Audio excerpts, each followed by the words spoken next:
going to kick off by inviting everybody who just joined us recently. There's 32 attendees so far, to go into the chat room and let us know where you're from.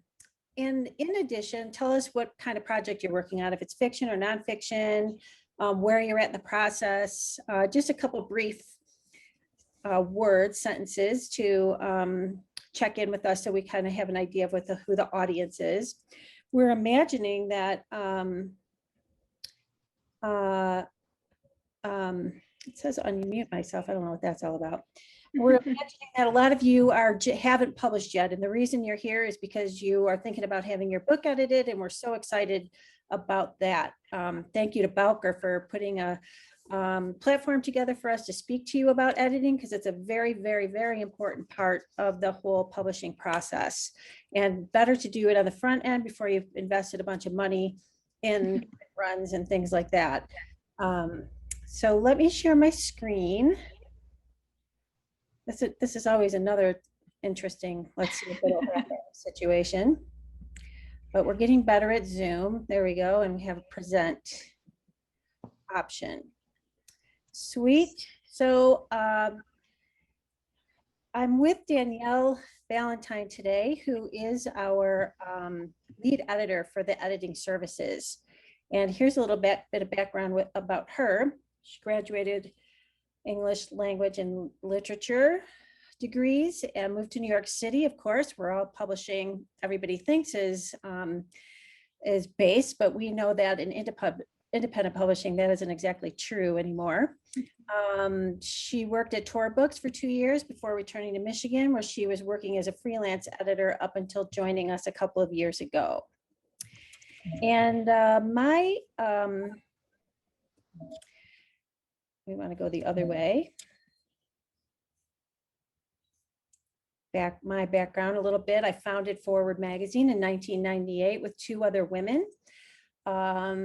We started Forward because we saw that a lot of trade publications were not paying any attention, or as much attention as they should, to the great books coming from the independent press community, which at that time was just beginning to explode.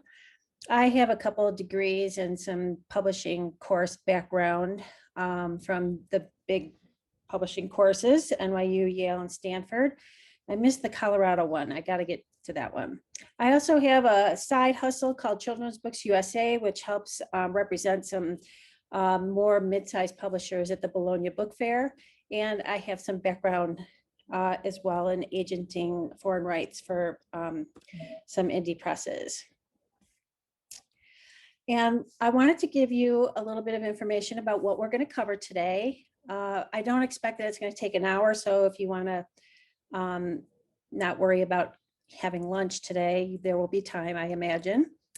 We're going to talk a little bit about why you should hire an editor, some common mistakes, types of editing. There's 2 or 3 different types of editing that you should be aware of. We're also going to go into a little bit of a deep dive on proofreading tips, a medium dive, not a deep dive, on proofreading tips. Share some sample pages, not exactly of the writing that Danielle's worked on, but some of the comments and the Word files that you can sort of see how the process happens. And then we're also going to give you some tips on things to consider when hiring an editor.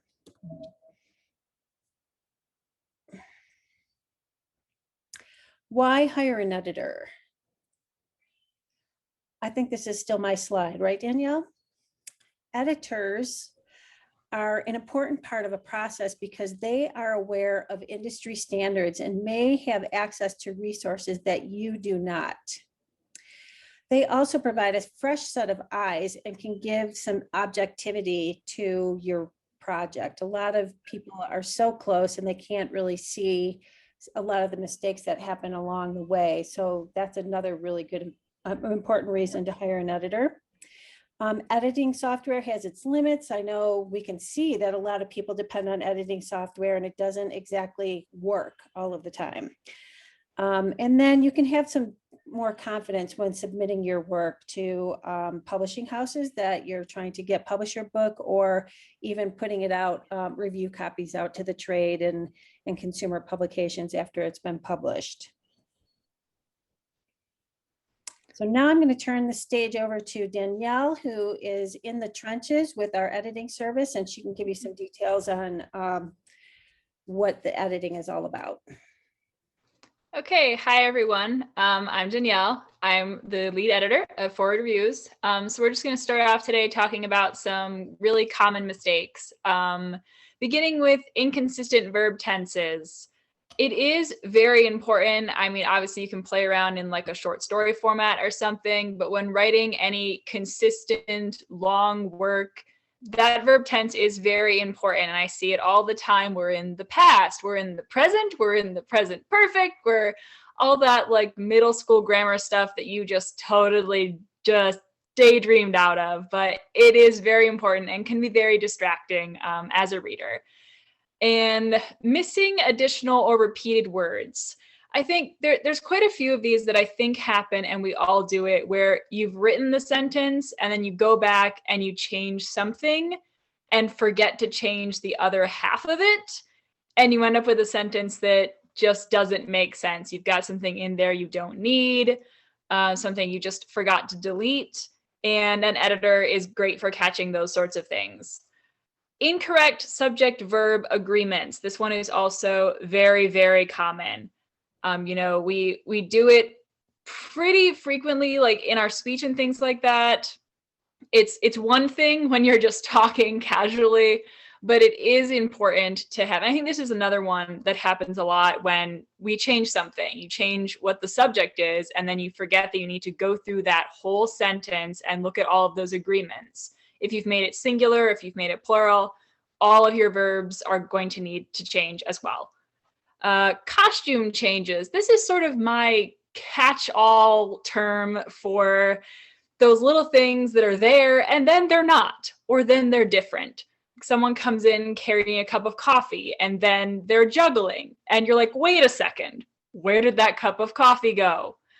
Or that's really quite a small one, but I've seen characters' names change at some point. And is this someone else?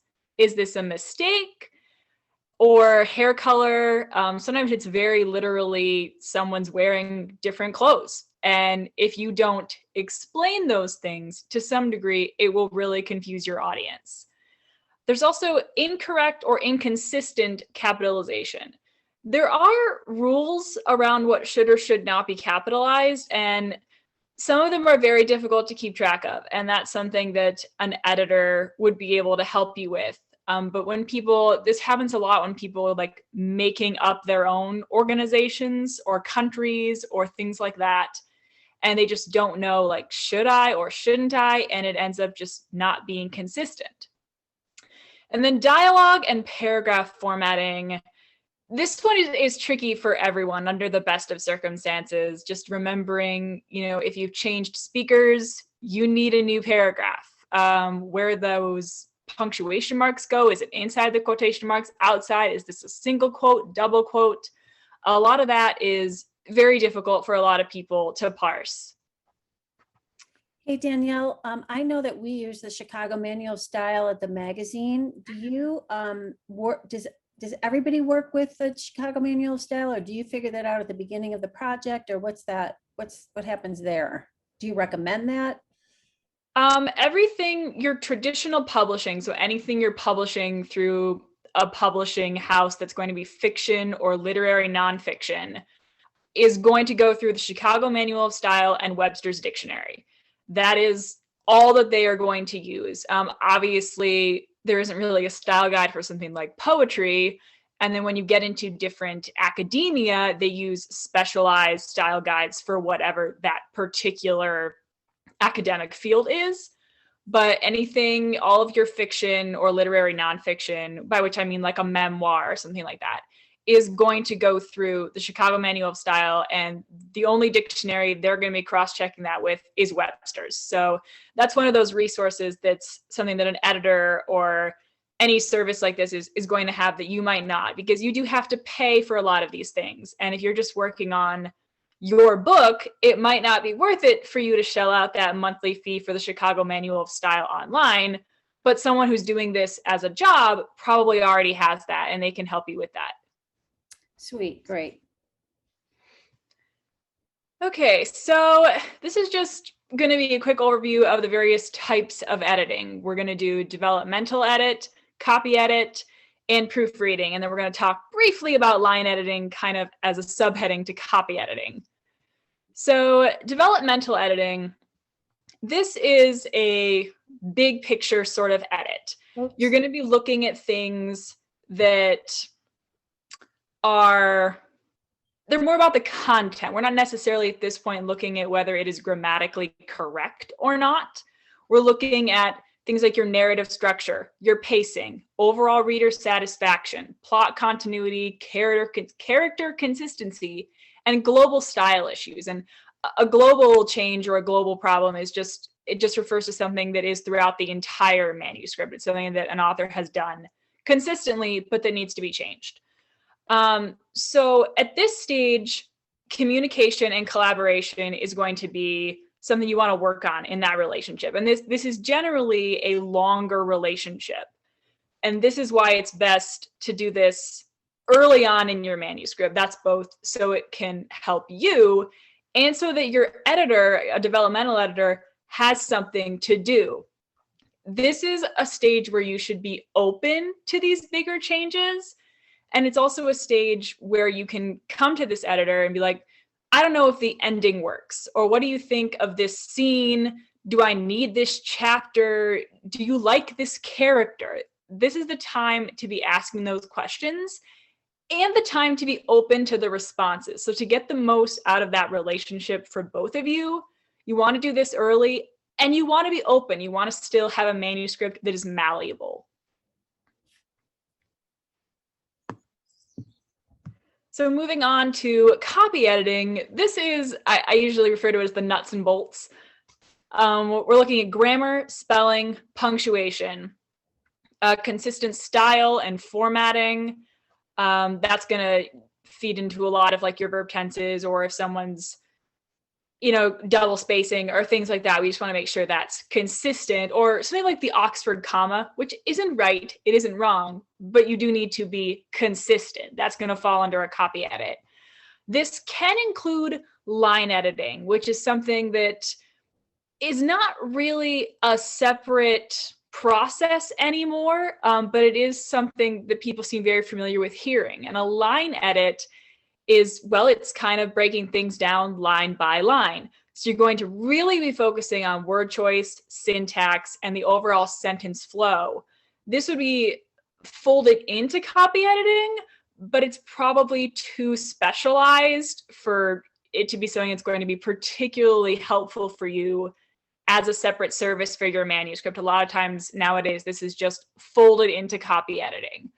And then this is something you want to get done. A copy edit is not the last stage. It's your like penultimate stage. You've got it done. You're not looking to make any of these big changes. You just want to know, is it right or is it wrong? There will be a little bit of creative input here still with things like, at this stage, there might be a little bit of fact checking or things like that that might impact the overall scheme of the manuscript. But this is predominantly something that's just going to be someone telling you if you've done it correctly. They're not going to be giving you any sort of creative input.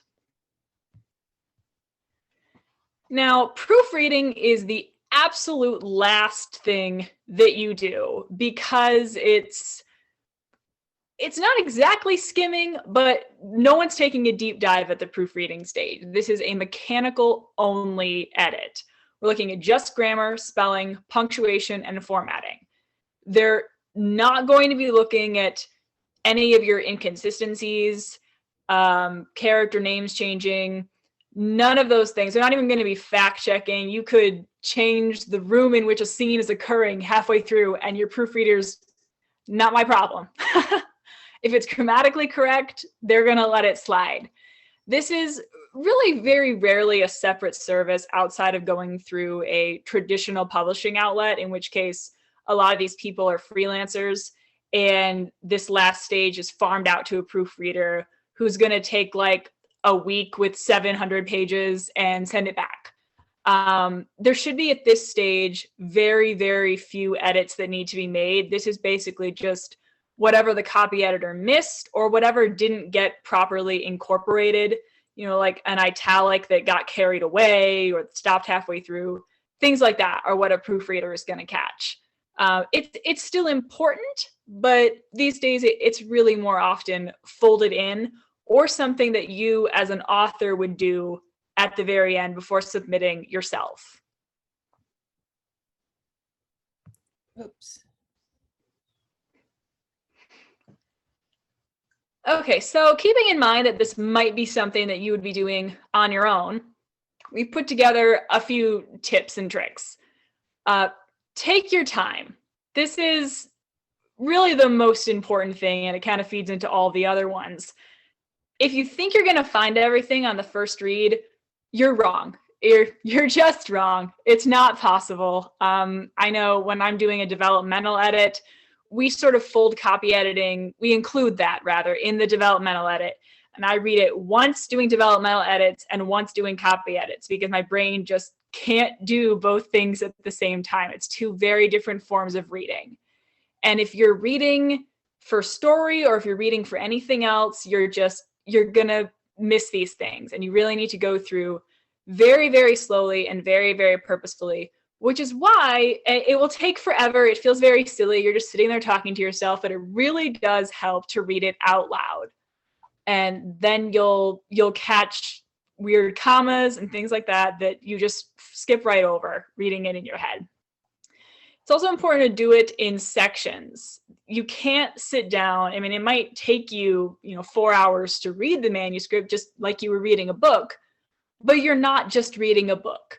This is going to be work. There's going to be some brain fatigue involved. So take breaks, drink some water, all that usual stuff that someone would tell you to do if you were looking at this as a job. And then highlight your common errors. If you know that you have a problem with this or that, be on the lookout for those things. Make sure if you have like one particular word or something that you're dealing with, or a character name that's been giving you some trouble, maybe a world or a country or a language or something that you made up that you've had trouble being consistent with, just like Control F and look through every single one of those.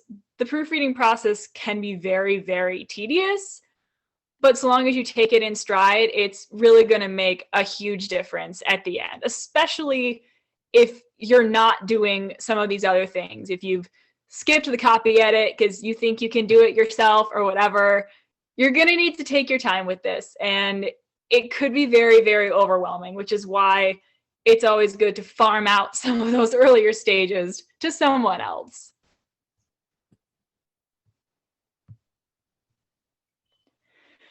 Okay, so these are just some sample edits. Obviously, just so we can't have you reading someone else's story, we've had to blur that out. But here you can see most editors these days, editing services, will use its track changes in Microsoft Word.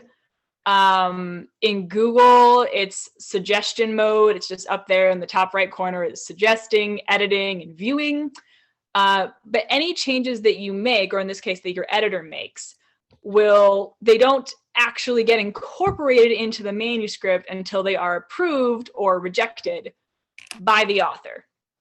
So as you can see on the right there, this is what ours looks like. We always export things as a docx file or a Word document, so it would appear to clients as it does in Microsoft Word. But just for accessibility of switching between devices and sending it out to different people, we do most of the actual work in Google Docs. So this is what the Google Docs suggestion mode looks like. As you can see, a lot of those changes are copy editing changes. We're looking at verb tenses, we're adding commas, things like that. Where you're going to get into what a developmental edit would do is in those comments. And the comments it's really, really tiny for me, but I think, yes. Okay, so this one is just referring to a character who supposed to have disappeared, but they're never said to have disappeared. And then, if my memory serves, we start talking about them. And so probably don't want to be doing that while they're still in the room. That's something a developmental edit would catch. A copy edit is going to be less concerned. And then we have another one for you, just very similar thing. But this way, as you can see, and again, we've had to blur it out, but the yellow highlighting, that's where your comments are going to be. So anything that's highlighted yellow, if you click on that, it will pull up that comment. In this case, just a little fact check / continuity. Don't know exactly what you call it, but that's a developmental edit change. And a lot of the other ones are looking at, I think that was mostly verb tenses. So you would get this back and it would be the Word version of this, but all of those changes would be on the side and you would have to go through them individually and say, yeah, I'm okay with that. And then you click that little check mark. And if you're not okay with it, then you hit the little X. I think in Word, it actually does say approve and reject because they're fancy like that, but you have to go through them all. And that is something that you'd want to discuss with your editor. It would be somewhat odd for them to be going through and just changing it and not using some sort of feature like that. But that is certainly something you want to be sure of one way or the other when you're giving that manuscript over as to whether they will be using some sort of track changes feature or whether they're just going to give you something back and you don't really know for sure what they did or did not change.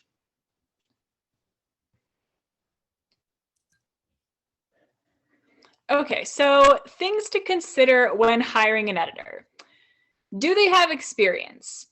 This sort of feeds in the next one of, are they familiar with your genre? Now, obviously this is going to be less important in a copy editing situation than it is in a developmental editing situation.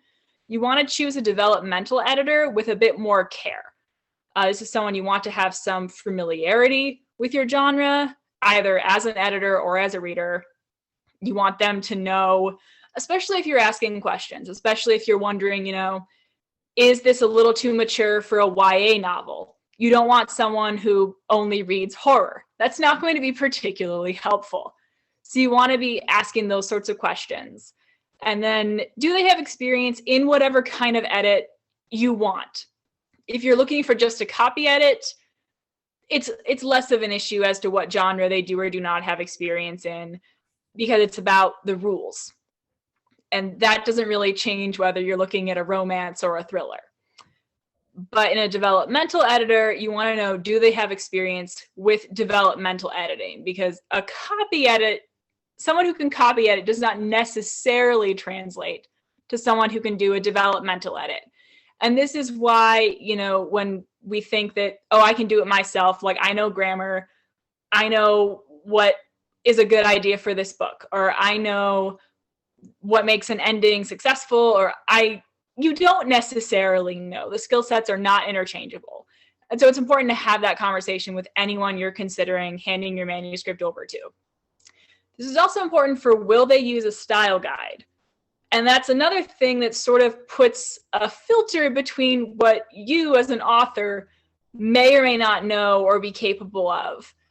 Because you do have to have a familiarity with the Chicago Manual of Style.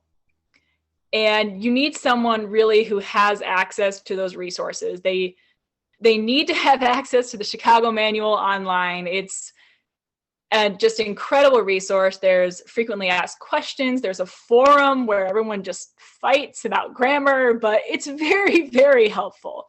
And you need to know if they're going to use the correct style guide for where you're going to be submitting this. Otherwise, you've just basically paid someone to mess it up.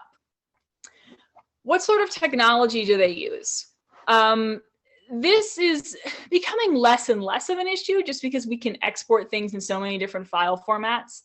But if you're used to working in only Pages, for instance, then if someone sends you back a Google Doc, you're not really going to know what to do with that. So you want to be sure that you know how the technology works. And maybe that just means asking questions, but you want to know, like, how do I pull up that comment? What does the highlighting mean? Why are all these letters red? Like, what does it mean? You want to have those conversations.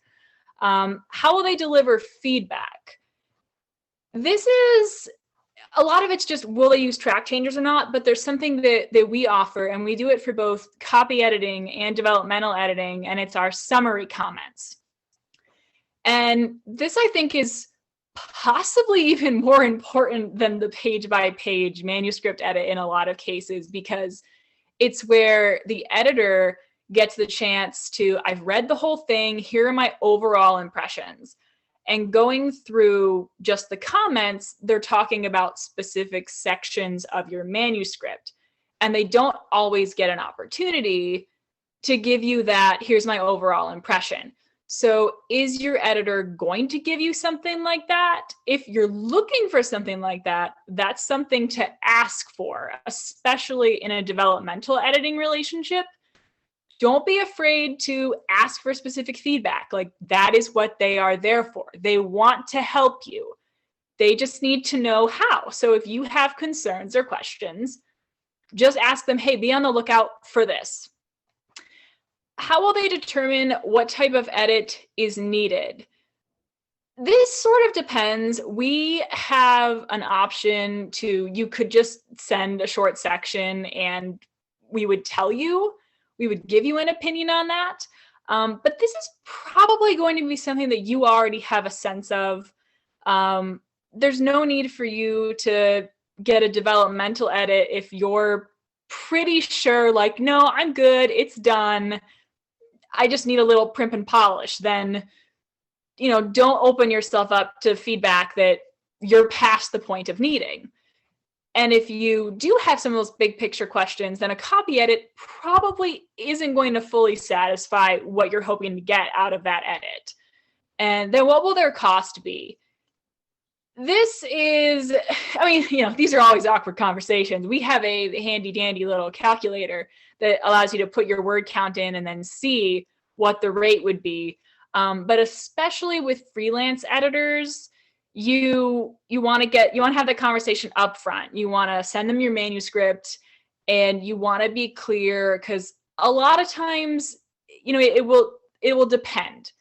They might have a flat rate for however many words, and then they get in there and there's more to do, or maybe there's less to do, or maybe it's not about the word count so much as it is the density of the material.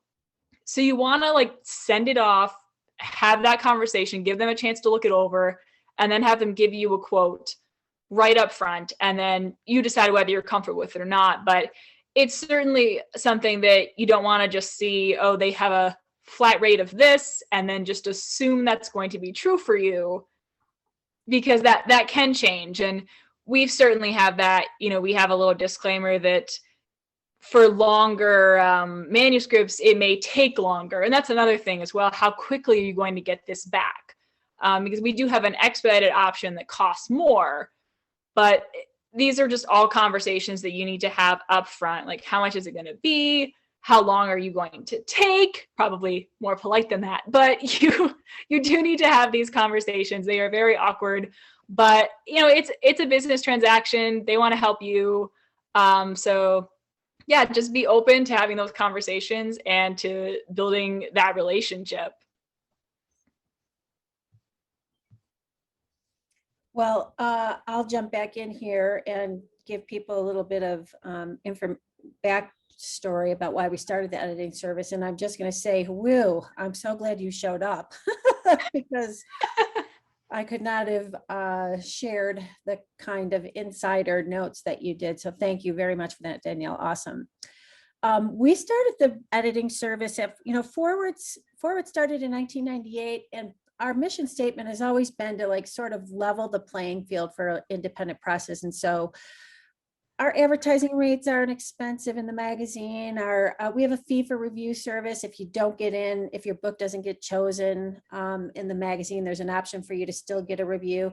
Just anything we could do to let indie authors and publishers have the same access to really professional services that the bigger houses were providing that they couldn't access. So when we started seeing the increased number of books coming from indie publishers and author publishers, we were also seeing some of the quality of the writing going down. And that is really, you should know that we get up to 1,500 books a month submitted to our offices for review consideration. And I don't mean to be brutally honest like this, but I think it's a fact that you should know. It's probably true at a lot of trade magazines. We're looking for reasons to say no to your book because that's how many titles we're getting in.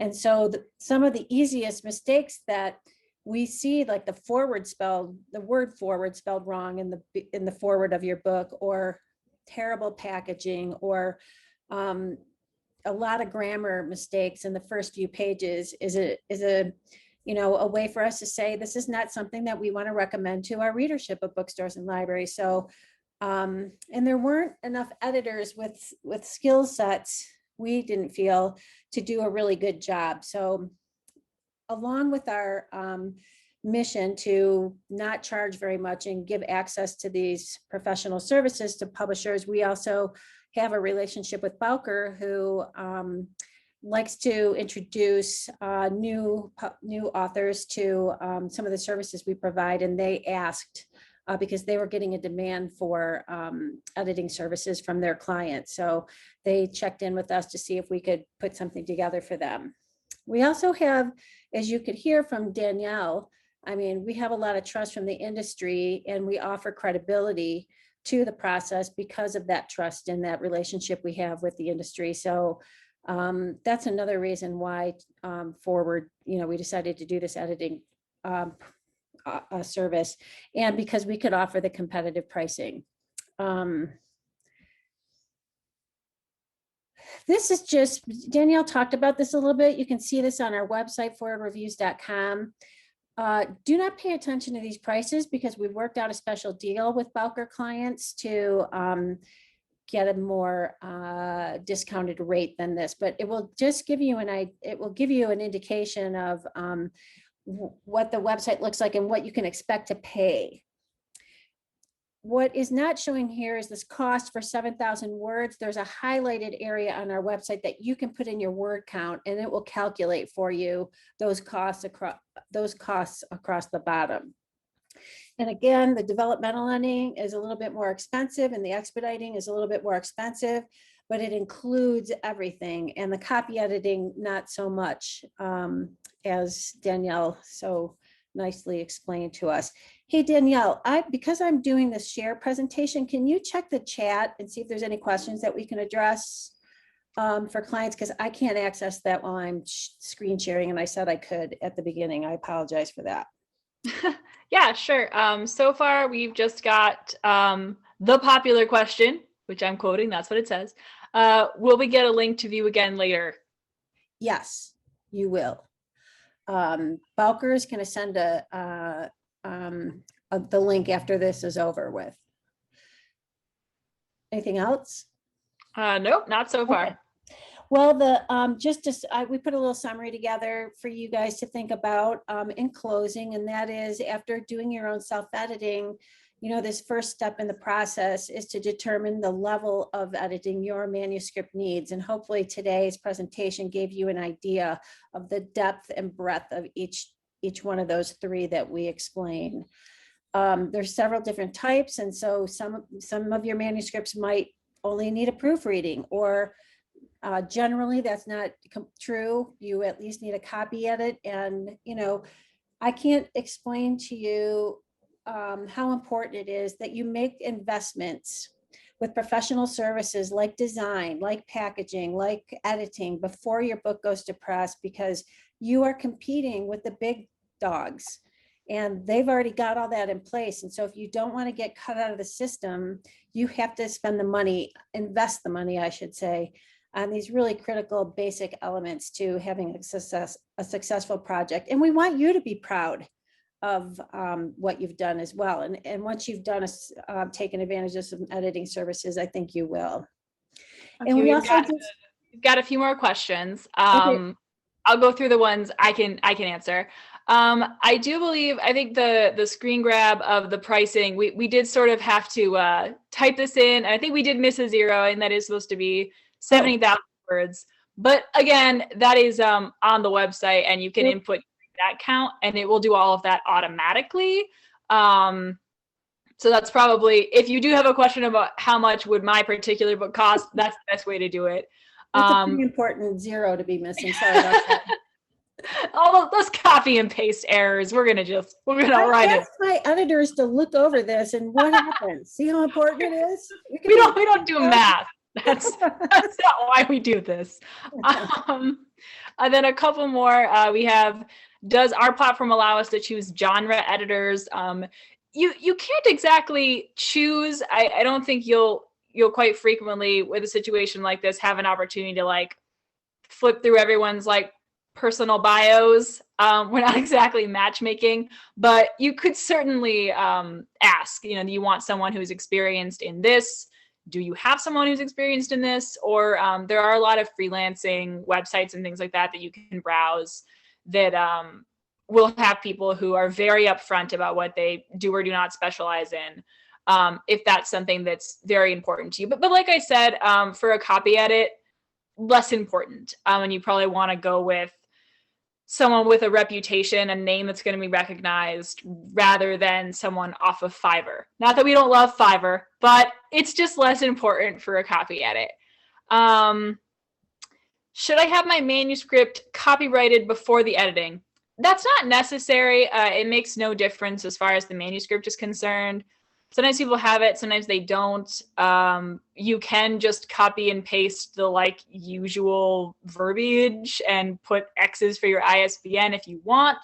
But that's not something that someone is going to be copy editing or editing. So a copyright is really not necessary. Does developmental editing include book formatting and packaging? No. We get that question a lot. It's simply not something, there's special software necessary for interior design, or typesetting are the two terms that would most be associated with that. And it's just not something that we offer, so we don't have that software. There are plenty of places, like BookBaby and things like that, that do offer that as a separate service that you can get. Or if this is something you're going to be doing frequently, you can buy the software and do that. But I think Amazon and a lot of places like that, when you upload it into like a different file format, like an EPUB format, will do a lot of that work for you. But if you have specific needs, especially with images, inserting images is a nightmare in any word processor. It's just a disaster. So you really do want to get someone with some sort of design software who can do that and get it set up just the way you want. But no, that would not be included in a developmental edit. Not from us, and really not from anywhere. You're looking for interior design, interior formatting, typesetting. Those are the kinds of words that you're looking for when you're looking for that. And then we have a question, what about your recommendations to publishers, which I think is probably better handled by Victoria. Recommendations to publishers about what? I assume that's about where our reviews go, how they end up on the lists and all of that. Oh, okay. Well, we also do a Bowker presentation on the value of trade reviews, which I recommend that you take the next time we present it. Our publication is read online and in print by about 35,000 librarians and booksellers across the country who use it as a resource on what books to stock their shelves with. Most library systems will not order a book unless it's been reviewed by a trusted trade review journal like us, or Publishers Weekly, or Library Journal, or Kirkus. We started a fee for review service because we simply could not provide enough page space to all the great books that we were getting in. And it doesn't mean that your book wasn't good. It just means that it either came in too late or we couldn't fit it and we had to choose some others. So that's a nice opportunity. If you go to our website, there's a lot of guidelines listed for how soon in the process we need your manuscript before we can review it. And that's an important point to make about trade magazines. We need them way in advance of your pub date. So even before your design happens or your interior, we will take your manuscript for review submissions. We need to give our reviewers and readers plenty of time, 2 months, to read the book, write a 450 word review and then get it, 3 filters of editing on our end before it gets printed in the magazine. But the beautiful thing in my mind about these fee for reviews and the reviews that appear in the print magazine is we license our reviews or syndicate our reviews to almost 50 players like Bowker, Ingram, Baker and Taylor, and all the big places where librarians go and booksellers go to buy their books. They're not buying books from you individually. They're going to wholesale accounts to buy their books. And they have databases, Bowker's Books in Print, Ingram's iPage, Baker and Taylor's Title Source 3, who, for instance, if a librarian gets a request from a patron, hey, you guys, you have a terrible martial arts section in this library. Do you have anything more updated that we can look at? And so they'll go to they'll type in martial arts into the genre category, and all of the books that have been reviewed will rise to the top. That's just a little insider piece of knowledge about why it's important to have your book reviewed by the trade before you publish it, so that when you're doing interviews and getting newspaper coverage in your hometown, people who are going to the bookstore looking for your title say, and the librarian's like, I never even heard of this. I can't stock it because there's no opportunity for me to get it. That's why these reviews are important. Okay, and then we have so far one last question. Do you not review books that are already published? This is a yes and no. The Clarion, the paid review service, that's available regardless. It could have been published for a decade. It could not be planning on being published for a decade. You can do that whenever. The forward reviews, the ones that go in the magazine, there's an editorial calendar on the website. If you just go through like get your book reviewed, and then it's under the forward reviews, you can find the editorial calendar. But we do need those about 4 months before the publication date, because they go in the magazine for the month that they are going to be published. So in that case, we can't review books in the magazine that are already published, but you always have access to the Clarion review service. I just want to note before I stop sharing that because we are doing this with Bowker, they have generously provided all the participants with a discount code. If you care to take advantage of our editorial service, there's a 10% off the price. You have to use this promo code editor at checkout to receive the discount, and the offer is effective for just a short time. So don't come through us, don't go through our website, but go through myidentifiers.com at Bowker, wherever your customer portal is with them, and they'll be able to help you there and give you that discount. Plus, on top of the already discounted prices that the rates that we provide them. So that's a pretty good deal. We've just one last quick question. Is the IBPA discount the same? I don't actually know that. I don't know if we have an IBPA discount on editing services yet, because it's a new membership. I'll have to get back with you on that. But you can try. I mean, you can go to our website, put the IBPA code in, and see what the discount is.